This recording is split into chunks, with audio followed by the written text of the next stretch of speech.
Aunque nuestras Biblias inician, o al menos la edición de las Biblias tiene un título que se llama El juzgar a los demás, nosotros vamos a poner un título llamado La sobreestimación que enceguece.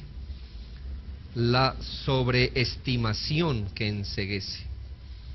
Cuando hablamos de sobreestimar algo, estamos hablando de no reconocer el valor que algo tiene, sino darle un valor por encima del que tiene, darle un valor añadido.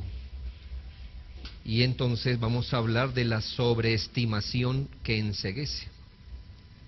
Por supuesto que nos hallamos ante otro de los textos que más ha sufrido en manos de cristianos y no cristianos. Hay gente que no lee la Biblia, pero se sabe, no juzguéis, ¿verdad? No juzguéis, no saben más, pero no juzguéis, ya lo tienen claro. Este texto, ¿cómo se sabe? Es sacado para afirmar, por ejemplo, que nadie tiene derecho de hacerse una idea de alguien. Porque al momento que uno empieza a mirar a una persona y hacerse cierta idea mental, eso es el principio del juicio. Ni siquiera, para muchos, es permitido emitir un juicio de valor sobre alguien o sobre algo, porque esto sería caer en la reprensión del texto. Es decir, según ese planteamiento, usted no pudiera decir hoy, eso es bueno. No, eso es juzgar, eso es juzgar. O decir, esa persona está actuando mal. Eso, no juzguéis, no juzguéis. Que a causa también de nuestro pecado, este texto ha sido llevado hasta allá, que debido a que todos somos pecadores, nadie está autorizado para llamarle la atención a otro. ¿Por qué? Porque es pecador también, ¿no? Sí, no juzguéis, no juzguéis. Este texto también ha llegado a usarse para afirmar, por ejemplo, que no debe existir disciplina eclesiástica y que la iglesia no debe emitir juicios sobre ninguna persona. ¿Por qué? Porque en el momento que la iglesia empiece a evaluar a un individuo y decir, nos parece que esta persona está actuando mal, nos parece que no está actuando de acuerdo a la palabra, alguien podría decir, hermanos, no juzguéis, no juzguéis. Por supuesto, este pensamiento va en la misma dirección de aquellos que dicen que ni siquiera los cristianos deberíamos decir algo en contra de un falso maestro. No. Mire que en su iglesia ese pastor lo está robando. No juzguéis. No, pero mire que este hombre es inmoral. Ya su inmoralidad es conocida. No juzguéis. Es decir, no juzguéis se ha convertido en una herramienta, por decirlo así, para que nadie hable de nada y como generalmente nos dicen, hermano, no juzgue, hay que orar por los falsos maestros, no hay que denunciarlos, no hay que decirle nada a nadie, no juzguéis, hay que orar. Hermanos, yo puedo seguir colocando ejemplos de tantas maneras como este texto se ha sacado para anular otros principios en la Escritura.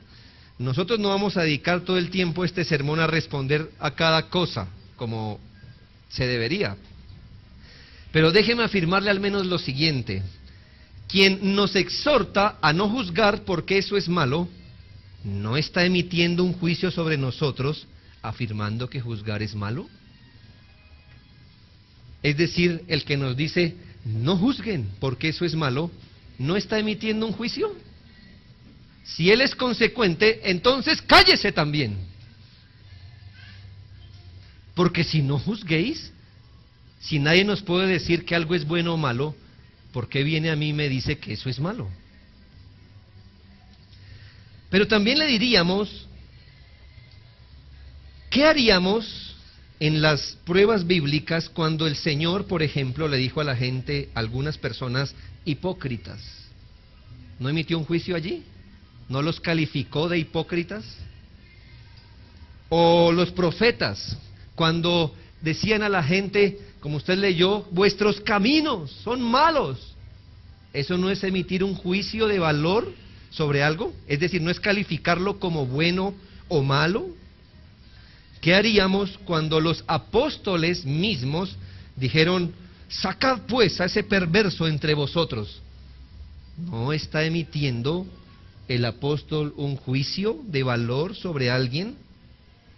Aún cuando la misma iglesia es exhortada a emitir juicio para tratar un asunto, como no deberíais haberos reunido para sacar a ese perverso de entre vosotros.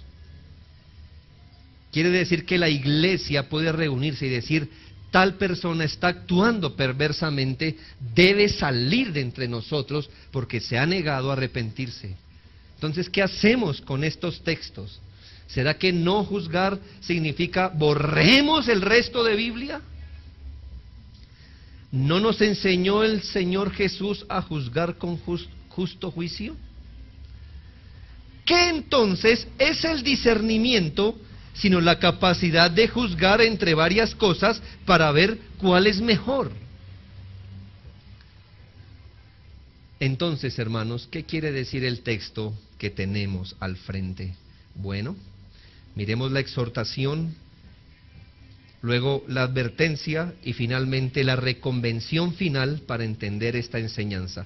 Vamos a verlo así en tres asuntos básicos: la exhortación, la advertencia y finalmente la reconvención final para entender la enseñanza del Señor Jesucristo en este texto. No queremos escuchar al Señor bueno. Muy bien. Primero, la exhortación. Y el texto, gloria al Señor, se me va a permitir ser tratado de a dos versículos cada uno. Versículo 37 y 38, la exhortación.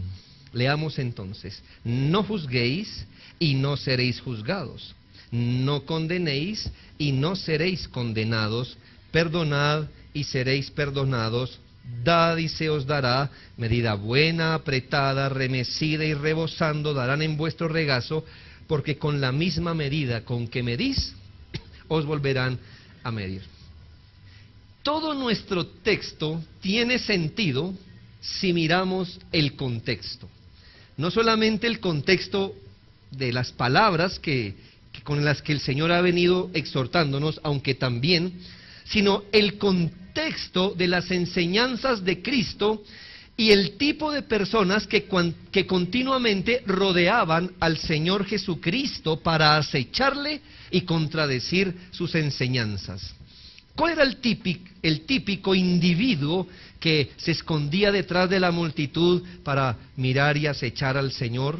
Bien, ese tipo de individuo que la palabra de Dios reconoce como líder religioso, ese tipo de hombre más afanado por las reglas externas que por un corazón transformado.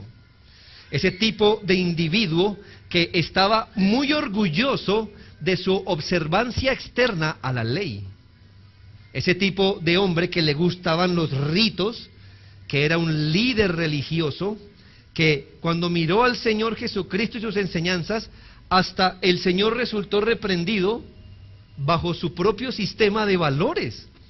Es decir, bajo su propio sistema, el Señor estaba equivocado. Era este tipo de individuos a los que el Señor habló continuamente, porque no estaban rendidos completamente al señorío de Dios, al que llamaban padres. Estos individuos son descritos en un buen ejemplo en Lucas 20, 46 y 47. Es un ejemplo. El Señor advirtió, Lucas 20, 46, 47, guardaos de los escribas, que gustan de andar con ropas largas y aman las salutaciones en las plazas y las primeras sillas en las sinagogas y los primeros asientos en las cenas, que devoran las casas de las viudas y por pretexto hacen largas oraciones. Estos recibirán mayor condenación. Este es un mero ejemplo del tipo de individuos que acechaba al Señor Jesucristo. Es el líder religioso que estaba muy preocupado por la forma externa de religión, de una religión que ellos se inventaron, que por ser transformados por el poder de Dios en su corazón. Eran además cínicos, ¿no le parece? Es decir, pulcros, y hacían gala de su santidad externa. ¿Sabe? Que le robaban las casas a las viudas y luego hacían largas oraciones para que la gente dijera, entonces lo que hicieron no está tan mal, porque mire, qué mal pueden hacer personas tan piadosas como estas. Esto no quedó así, hermanos. Si estos eran los maestros de Israel, ¿qué esperaría usted de los que se levantaron bajo esas enseñanzas? Bueno, si se retrocede en Lucas 18, versículo 9, el Señor también los puso en evidencia. Dice, Lucas 18, 9, a unos que confiaban en sí mismos como justos y menospreciaban a los otros, dijo también esta parábola, etcétera, etcétera. ¿Qué tipo de individuo es este? Bueno, ya no era un líder, pero era cualquier persona que confiaba en sí mismo como justo y menospreciaba a los demás. Si usted medita que ese era el tipo más o menos de individuo que escuchaba generalmente al Señor, y que entre ellos había maestros que habían, llamémosle así, adoctrinado a esa gente en esa manera de pensar, que usted podía ser un hombre piadoso por fuera, externo, y que si usted se confiaba en sí mismo, pues así no era la enseñanza, ¿no? Pero allí iba. Si usted confiaba en sí mismo como justo, entonces podía despreciar a esos pobres pecadores, a los pobres pecadores. Si usted teniera en cuenta eso, puede entender la exhortación. La exhortación de nuestro Señor no va dirigida al juicio en sí mismo. Es decir, la exhortación de Cristo no va dirigida a juzgar como tal, al acto de juzgar. La reprensión o la exhortación de Cristo va dirigida hacia la sobreestimación que un individuo tiene de sí mismo, tanto que lo enceguece, llevándolo a hacer juicios de sí y de los demás de manera equivocada. Otra vez lo repito. La exhortación del Señor va dirigida es a esa manera de sobreestimarse uno, de darse mucho valor uno, de creerse justo. ¿Sabe por qué? Porque eso enceguece. Y fruto de la ceguera que sobreestimarse produce, fruto de la ceguera, se hacen juicios falsos. Tápese los ojos y califique si algo es bonito o no. ¿Puede hacerlo? No, pues con los ojos tapados, con los ojos borrosos, usted no puede calificar si algo es bueno o no. Pero ¿qué ocurre? Que las personas que se sobreestiman, que tienen un concepto de sí elevado, por fuera de lo que la Biblia dice que nosotros somos, entonces va a ser muy fácil para ellos ¿qué? Creerse justos y emitir juicios sobre los demás. Todo juicio que se elabore partiendo de la sobreestimación es un juicio falso y no es permitido. un individuo que se estima por encima de lo que debería estimarse, cuyo juicio de sí mismo es exagerado, elevado, también va a estimar a los demás por debajo de lo que debería estimarlos. Así que ya vemos otro problema. No solo que él no se mide en su medida adecuada, sino que se mide sobre esa medida, pero cuando mira a los demás tampoco los mira de forma equilibrada, sino los mira por debajo. Tiene un problema de miopía, ¿no? Aumenta sus virtudes y logros y se cree justo, y cuando mira a los demás, su problema también lo engaña, porque mira a los demás por debajo de donde debería mirarlos, tanto que no les ve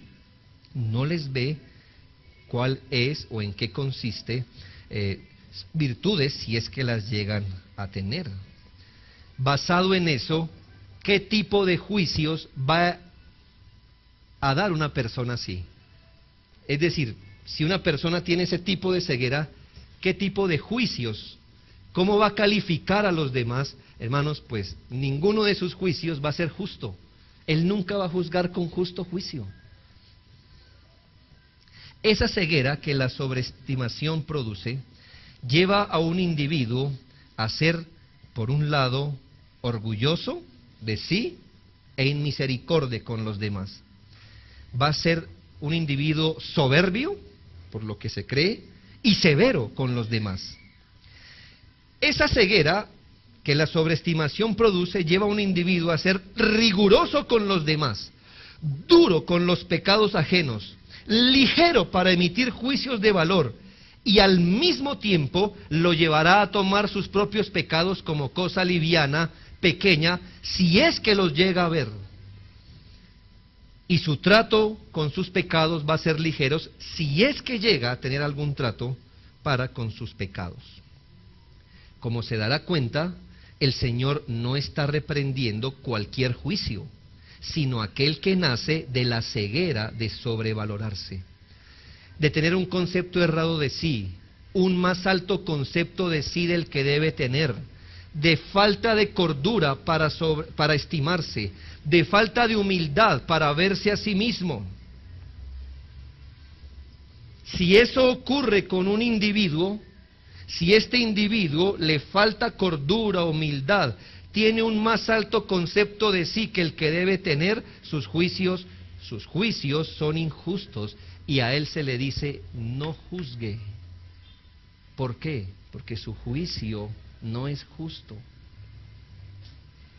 El juicio aquí reprendido es el que viene por tener también un concepto errado de los demás, por exagerar sus faltas, por esa visión de águila sobre los defectos y pecados de los demás, hasta llegar a ser hiperminucioso, mirando cada cosa que el otro no tiene o donde el otro se equivoca.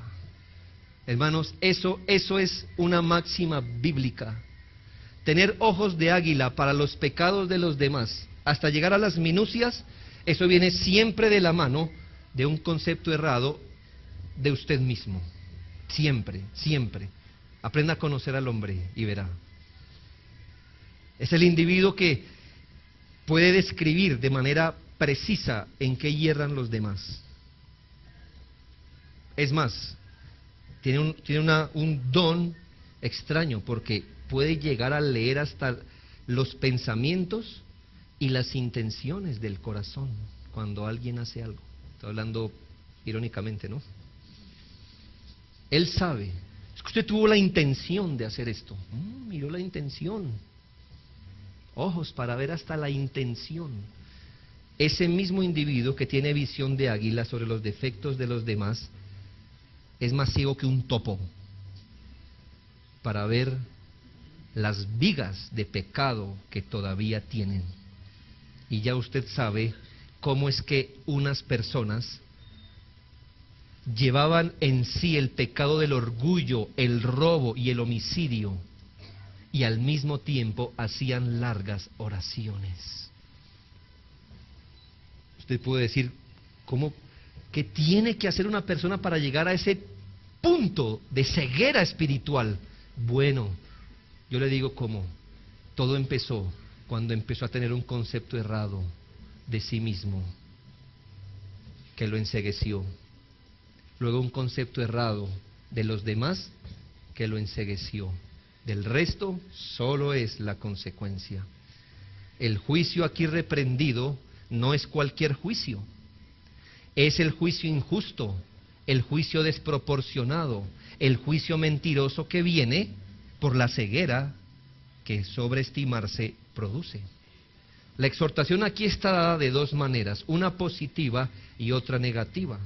Negativamente hablando, nuestro texto dice: no juzguéis y no seréis juzgados, no condenéis y no seréis condenados.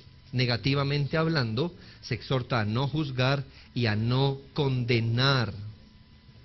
¿Para qué? Para no recibir el mismo trato. Y aquí podemos quizá entender que la persona que así juzga, la persona que juzga injustamente, también va a recibir generalmente el mismo trato de sus semejantes. ¿No es así? Imagínese la persona, no el cristiano, me cuido de decir del cristiano, pero la persona que ha recibido un trato injusto de alguien que lo juzgó injustamente. Esa persona, ¿qué va a acumular? Un resentimiento. Y en el primer error que le vea, ¿qué va a hacer la persona? Se lo va a sacar, ¿no?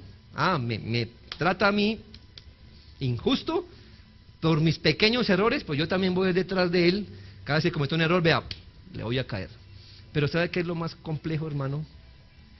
Que este tipo de justicia humana quizá no es lo que esté hablando el texto. No juzguéis para que no seáis juzgados por Dios, que es el ser que imparte la mejor y más adecuada justicia entre los hombres. Eso es lo peor, hermanos, si así lo quiere ver, que cuando emitimos juicios injustos, juicios condenatorios, juicios errados, juicios que han partido de una sobreestimación, es decir, de un pecado, del orgullo, de la soberbia, cuando esos juicios emitimos y así condenamos a un hombre, así juzgamos a un hombre, entonces el juez justo de toda la tierra va a ser lo que es justo. Y misericordia se le mostrará al misericordioso, pero al que no es misericordioso no se le mostrará misericordia. Positivamente hablando, el versículo nos dice: dad y se os dará, perdonad y seréis perdonados, y dad y se os dará. Es decir, ya que Dios es juez justo, también, y el Señor misericordioso nos anima no solo a prestar atención a la parte negativa de su mandato, sino a la parte positiva. Den, perdonen. ¿Por qué? Si usted mira el texto, es un texto muy alentador, porque el mismo trato que tenemos para otros, Dios también lo tendrá para ese individuo. El espíritu perdonador y generoso, ¿de dónde nace, hermanos? ¿De dónde nace un espíritu considerado, perdonador y generoso? Generalmente nace de una correcta estima de uno mismo. Usted es lento para perdonar, es porque generalmente el concepto que tiene de sí mismo está errado. Es pronto para perdonar, es decir, es generoso para perdonar la ofensa. Eso quiere decir que usted se ha llegado a conocer de una mejor manera. ¿Por qué, hermanos? Porque no pasa como con Dios. Dios es un Dios santo que perdona pecadores. En el caso de nosotros, somos pecadores perdonando a otros pecadores. Cuando usted tiene un concepto correcto de sí, usted no va a ser condenatorio con los pecados de otro. No va a dar un juicio injusto. ¿Por qué? Porque algo o alguien dentro de usted le va a decir que, pero usted también es pecador. Hoy usted es ofendido y el ofensor, pero mañana usted será el ofensor y usted necesitará perdón. Hoy usted puede ser generoso con alguien que necesita su generosidad, pero mañana usted puede estar dependiendo de la generosidad de alguien. ¿Sí ve cómo usted se estima a sí mismo? Usted no se cree más justo que los demás, usted no se cree intocable, usted no se cree súper elevado, a mí esto no me va a pasar, nunca voy a afrontar esto, nunca. Usted tiene un concepto cabal de sí mismo y por eso usted puede perdonar y ser generoso. ¿Y sabe? La parte negativa dice, si usted juzga, se le juzgará igual. Si usted condena, se le condenará igual. Pero si usted es generoso y dadivoso, la recompensa es mayor. No es par, ¿me hago entender? Como el juicio. Juzgue, será juzgado. Condene, será condenado. Dé, y se le va a dar más de lo que da. ¿Cómo lo sabemos? El texto lo dice. Dad, y se os dará medida buena, apretada. ¿Sabe qué es apretada? No sé, nosotros ya no estamos en la época donde íbamos al granero, ¿no? Y nos metían allí el grano o algo y se le pegaba contra el mostrador para que quepa más, ¿no? Para que quepa más en la bolsa. Así dice el Señor que se nos va a dar si somos generosos, es decir, ni siquiera es simétrico, no. Usted dé y el Señor se va a encargar de que también con usted sean generosos, perdonadores. La regla que encierra esta enseñanza, dice la Biblia, porque con la misma medida con que medís, se os volverá a medir. Eso significa que el estándar con que medimos a los demás será divinamente devuelto a nosotros. Atienda que aquí no nos debe dar temor a hacer justos juicios. Aquí ese no es el punto. No debemos tener temor de reprender cuando así sea el caso, de exhortar cuando así sea el caso, de denunciar cuando así sea el caso. El punto aquí tratado no es ese. El punto aquí tratado es tener cuidado de hacer juicios injustos, orgullosos, definitivos, faltos de ecuanimidad, de justicia, de compasión. ¿Por qué pensar que se nos tratará con generosidad, con realismo y paciencia cuando hemos hecho juicios injustos y orgullosos? El principio opuesto es verdad. Se asegura que la generosidad y perdón también serán retribuidos, pero en una medida copiosa. Y aquí hay un gran estímulo, que no solo seremos tratados o medidos de igual manera, sino que los actos de amor serán compensados con la generosidad divina. Ahora, debo aclarar que no estamos ante un ejercicio de siembra y cosecha automáticas. No creemos en eso. No creemos que en el mundo haya una ley llamada siembra y cosecha automática. Todo lo que uno haga se le devuelve automáticamente, todo. No, ¿sabe por qué? Porque creemos más bien en el ejercicio providencial de Dios. Y Él a veces pasa por su regla, al menos de forma temporal. Las retribuciones completas y perfectas de nuestros actos no están reservadas para este siglo. Las retribuciones completas y exactas están reservadas para el día del juicio. Así que tampoco se desespere. Usted puede decir, yo he perdonado de corazón y no me han perdonado. Tranquilo. El que prometió lo cumplirá. Puede ser que en este siglo no como usted espera, pero Él es el juez justo de toda la tierra. Y Él dijo que eso iba a pasar, va a pasar. Ahora usted puede ver que a veces ocurre, pero a veces no. ¿Por qué? Porque Dios está al mando. Él no está sujeto a ninguna regla, Él es la regla. Quiere decir que a veces Él demora el castigo para el malo, a veces le hace experimentar el castigo al malo, pero la retribución completa, exacta, está reservada para el siglo venidero. Sin embargo, este texto nos enseña que existe al menos una proporción suficiente para disuadirnos de juzgar. Así que cuidado, aunque la retribución completa y exacta esté reservada para el siglo venidero, no significa que no existan porciones suficientes para ser distribuidas en este siglo a la gente, por juzgar, por perdonar, por dar. Esta es pues la exhortación. Si usted nota, de esta manera no contradecimos la palabra. Ahora, si avanzamos al segundo punto, lo que hemos llamado la advertencia, vamos a corroborar que esta es la manera de interpretar dicho texto. El Señor advierte a través de dos parábolas, o más bien una parábola y un tema que deja allí.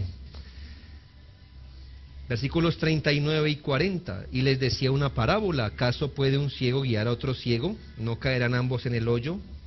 El discípulo no es superior a su maestro, mas todo el que fuere perfeccionado será como su maestro.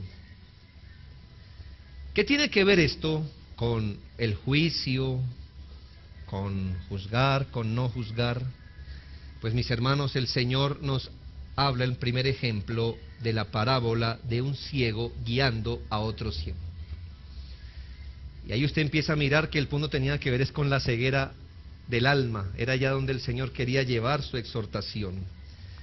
¿Cuál es el principio general, obvio, que no necesita ser explicado?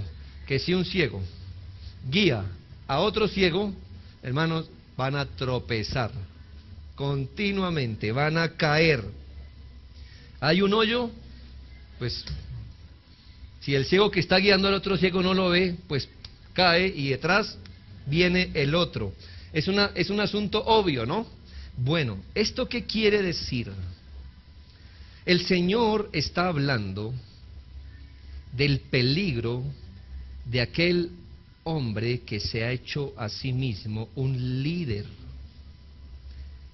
Ese tipo de líder que, sobreestimándose a sí mismo, se ha enceguecido y así enseña a otros. Mire el ejemplo inmediato: el fariseo. El fariseo se hizo maestro de Israel, pero era un líder ciego. Y fruto de su enseñanza, ¿qué ocurrió? ¿Solo él se cayó en el hoyo? No, hermano, detrás iba toda la gente cayéndose allí. El problema es, amigos, si usted se sobreestima a sí mismo, va a dar juicios injustos. Pero si el ciego es un maestro que guía a otros, él llevará el peligro y el otro que está aprendiendo de él lleva el peligro. Ambos caerán en el hoyo. El peligro está en que ya tienes un gran problema si tú, por tu propia ceguera que te ha producido el orgullo, haces juicios con respecto a la gente. Le dices a la gente: eso que haces está bien, eso que haces está mal. Ya eso es un peligro. Así no seas un maestro, ya es un peligro. Ya eres un ciego tratando de guiar a otros. Pero si por algún motivo te haces maestro de ellos, y como maestro enceguecido le dices a la gente: eso está bien, eso está mal, eso no lo hagas, eso sí lo hagas, ¿qué estás haciendo? Le estás guiando. Pero si eres ciego, ¿qué va a pasar? Caerás tú y caerá el que te está haciendo caso. Resultarás no solo tú desviando el camino, sino estarás desviando el camino para el otro. Luego el Señor añade esta segunda explicación. También es una máxima que creo que es muy obvia, ¿no? El discípulo no es superior a su maestro. ¿Está claro?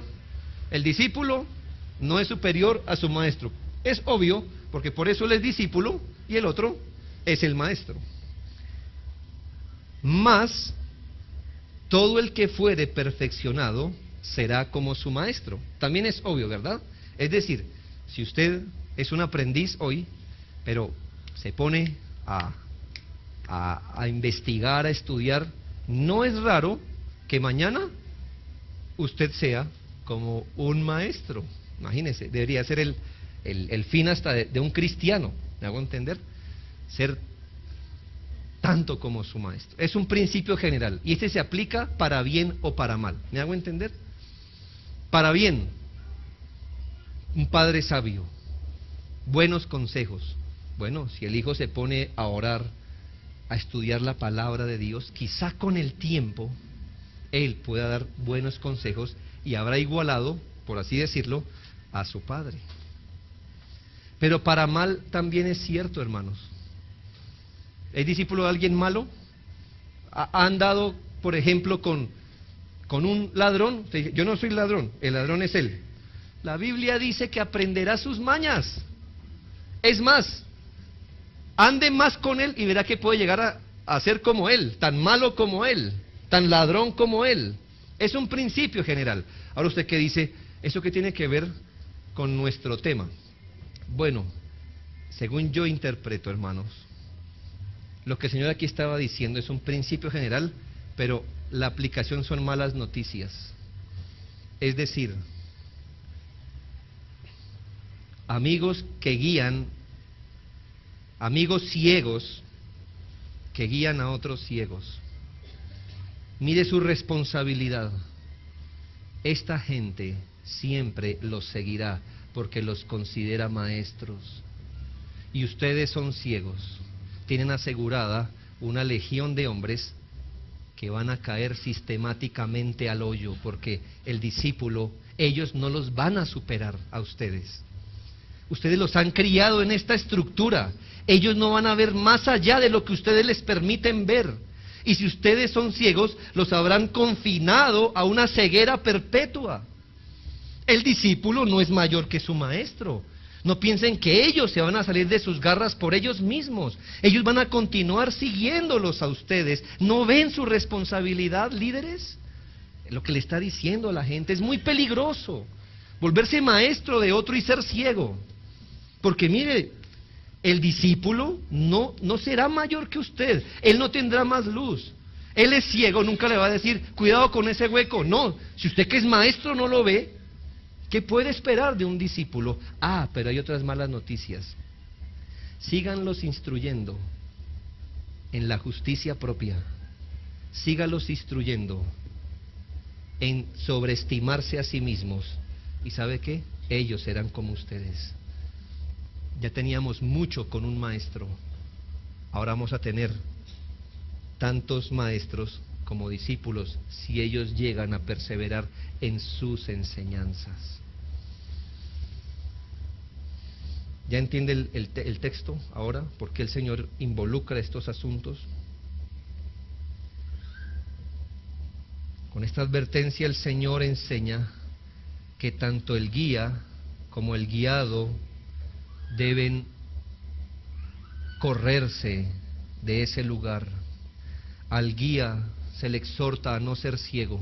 Usted puede decir, bueno, menos mal yo no soy un guía. Bueno, ¿es usted padre? Ya lo es.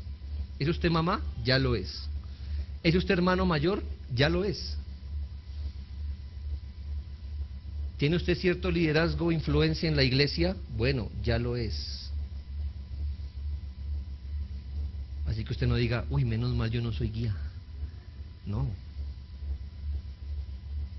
De alguna manera nosotros somos guías de otros. Y si producto de nuestra ceguera aconsejamos o le decimos a otro, mira, eso no se hace, o eso sí se hace, bien esto, o eso no, estamos guiando a los otros. El punto es, ten cuidado, porque si tú eres ciego, vas a emitir juicios falsos, y los que van detrás de ti van a aprender eso mismo, y los harás caer a todos. Pero también esta advertencia va dirigida a no ser ese tipo de líder. Sí hablo al líder formal, al hombre de su casa, al líder de la iglesia, al que quiere serlo, a no ser ese tipo de guía orgulloso, sobreestimado y menospreciador, ese líder que tiene más visión para ver las deficiencias de los demás que sus propios pecados, y pensar que el hecho de ser maestro lo pone por encima de las necesidades de la gracia. Al discípulo de un ciego se le exhorta a no ser ingenuo. No pienses que el hecho de seguir a un maestro de forma incondicional te va a llevar al buen camino. Cuidado con quienes son tus guías. Cuidado a quien le prestas oído. Cuidado a quien haces tu ejemplo. Cuidado. Porque si éste es orgulloso, está ciego. Y él caerá, y tú también. Cuidado. No pienses que después eso te va a librar de ciertos raspones. No, pero es que yo no veía, él me hizo caer. Bueno, y eso después de un brazo roto, ¿de qué sirve? ¿Me hago entender? Después de una cara lacerada, ¿eso te traerá consuelo? No, es que yo no vi el hueco. Yo iba detrás de mi maestro. Él se cayó, yo también. Bueno, ¿y ese pensamiento te va a aliviar? No, igual vas a resultar herido. Debes discernir, no sea que no solo caigas, sino con el tiempo te vuelvas otro guía ciego, guiando a otros ciegos. Y por último, la reconvención final, 41 y 42. ¿Por qué miras la paja que está en el ojo de tu hermano y no echas de ver la viga que está en tu propio ojo? ¿O cómo puedes decir a tu hermano, hermano, déjame sacar la paja que está en tu ojo, no mirando tú la viga que está en el ojo tuyo? Hipócrita, saca primero la viga de tu propio ojo y entonces verás bien para sacar la paja que está en el ojo de tu hermano. Esta es una exhortación que amarra todo el sentido de la instrucción y nos permite dar una buena conclusión. Los discípulos del Señor somos llamados a no sobreestimarnos, quedando ciegos al hacerlo, de manera que lleguemos a no ver nuestros propios pecados o a ser livianos cuando los consideramos. Hermanos, es muy fácil minimizar nuestros pecados, excusarlos, tratarlos de manera ligera. El mismo pecado que vemos en su nitidez, claridad y peligros, cuando son otros los que lo cometen y donde proferimos un juicio severo y a veces injusto. ¿No te has dado cuenta que cuando lanzas una piedra y le pegas a alguien, tú no tuviste la culpa? ¿Tú no querías hacerlo? ¿Tú eras bueno? ¿Tú no fuiste imprudente? ¿Solo que ese se atravesó? Y todas estas cosas. Ah, pero cuando recibes la pedrada, esa gente si es descuidada, tienen la más mala y negra intención, deberían formar una hermandad que, mejor dicho, esa gente, ¿no se ha dado cuenta de eso?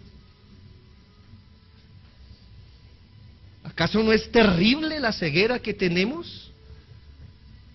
Que cuando yo no saludo a otro, ni lo vi, ni sabía que estaba, debe ser que me descuidé, no es para tanto. Ah, pero cuando no te saludan, la gente de la iglesia le hace falta amor y misericordias. Eso es que tienen roscas en la iglesia, ¿no es así? Y en eso compruebas que eres un ciego, que elaboras injustos juicios contra los demás. Puedes ir a la casa cargado diciendo, ¿cómo mi hermano puede pecar así? Y no dormir y decir, pastor, estoy cargado por el pecado de mi hermano. cosa que no te pasa con tus propios pecados, muchas veces más grandes que los que otros cometen contra ti, y generalmente más grandes que los demás cometen contra nosotros. Somos ligeros. Una pequeña oracioncita para mi pecado, el mismo que llevo 5 meses poniéndolos en las listas de oración, porque es que en la iglesia hace falta amor, sensibilidad. ¿Entiendes? No estoy diciendo que eso no se deba poner, no es mi punto. Mi punto es que podemos lidiar tan fácil con nuestros pecados, es más, con nuestros errorcillos, pero con un ojo tan fuerte para con los demás. Esta reconvención nos dice que quienes toman sobre sus hombros la tarea de enseñar y reformar a los demás, escucha, no importa si tienes o no un cargo, pero si has tomado sobre tus hombros la tarea de enseñar a otros y reformar a los demás, debes estar seguro de ser ejemplar. No es un buen guía el que no empieza con sus propios pecados. Aquellos que van a ser útiles para las almas de los demás, primero deben ser solícitos en el trato para con sus propias almas. Pero la enseñanza del texto va más allá. El asunto de ser ciegos en este aspecto es que no nos damos cuenta que para hacer un juicio justo e inflexible, no solo nos toca ser bíblicos, sino que de muchas maneras debemos conocer hasta las intenciones de un individuo, por lo que eso jamás va a proceder para nosotros.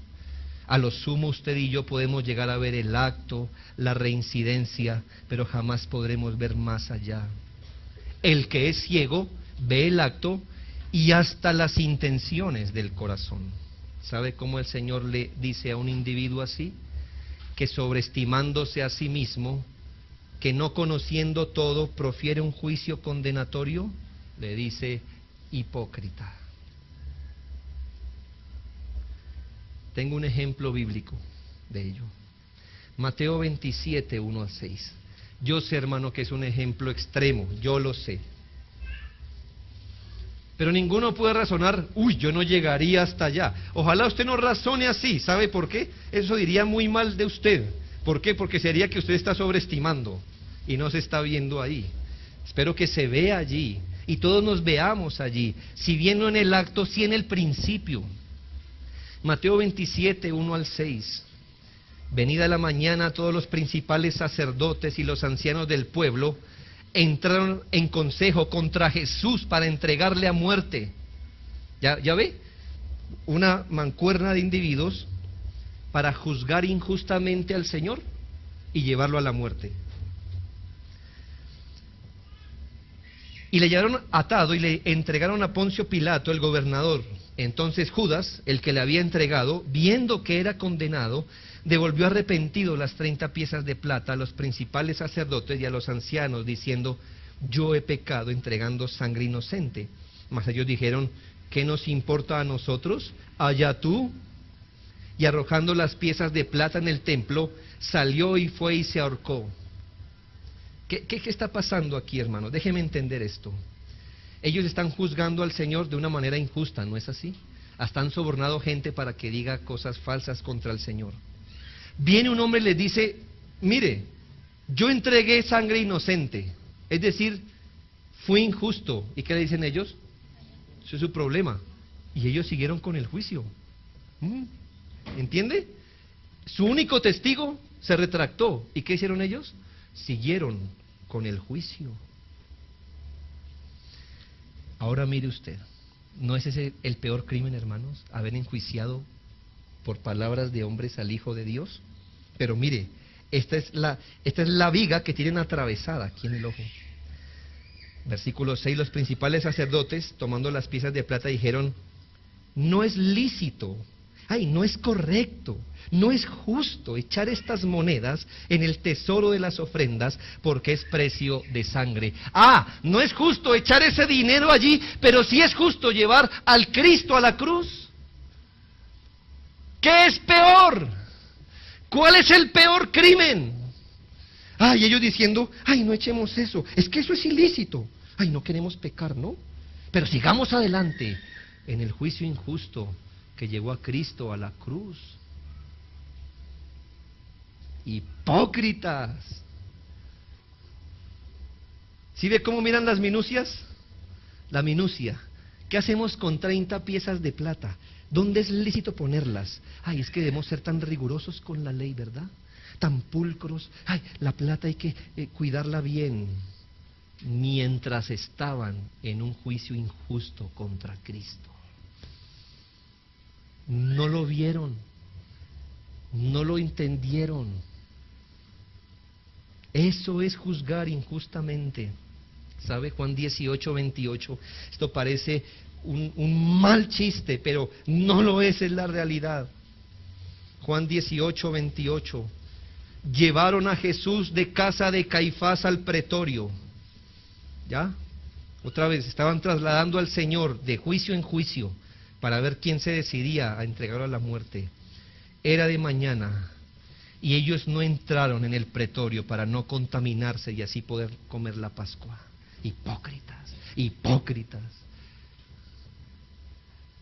El infierno no va a alcanzar para expiar su pena. Ay, no pasemos por el pretorio de Herodes. Es que nos estamos purificando para poder comer la Pascua. Ah, bueno, ¿y a quién llevaban? A Cristo, a entregarlo a un juez injusto, a que lo mataran. Hermanos, cuidado, porque si bien nosotros no haríamos tal cosa, porque Cristo ya no está, el principio es el mismo. Ver,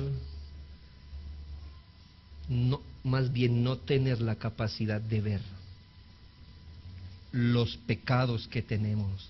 Muchas veces todos se dan cuenta, todos nos lo han dicho, nos lo han exhortado, nos lo han recomendado, nos han predicado de lo mismo y decimos no. Ah, pero el de mi hermano, ese sí.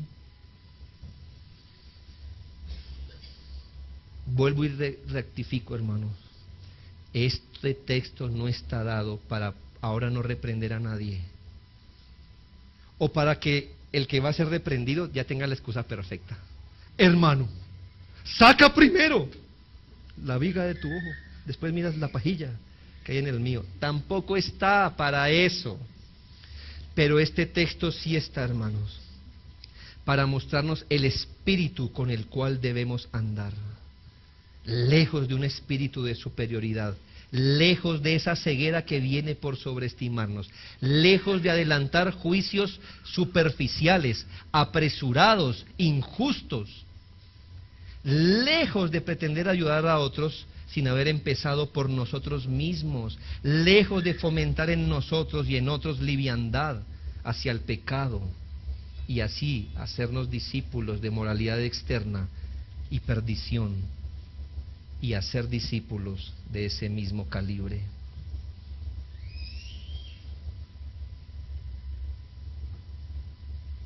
Espero que empieces con tu alma y llores más por tus propios pecados.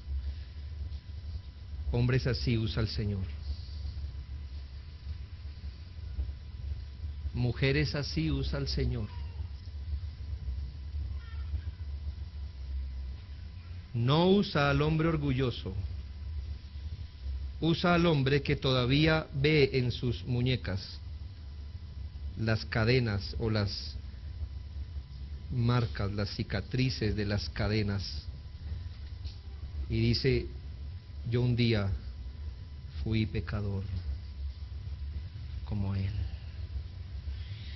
Ahora tengo la tarea de reprender a mi hermano. ¿Cómo lo haría usted? Considerando las cicatrices de sus propias cadenas que todavía hoy carga. ¿Qué tipo de individuos seríamos al tener un concepto correcto de nosotros mismos? Dirijo estas palabras al no creyente. Amigo,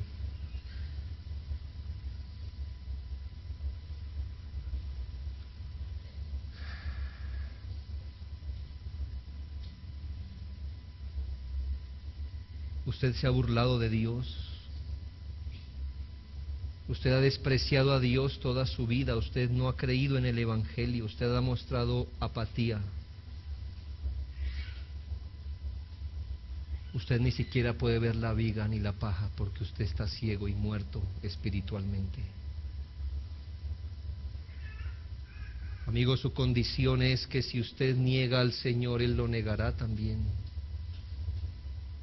Si usted no se arrepiente de sus pecados, el juez justo de toda la tierra le condenará con justicia. Arrepiéntase de sus pecados. Usted no es justo, usted no es bueno. En esta tierra no hay buenos y malos.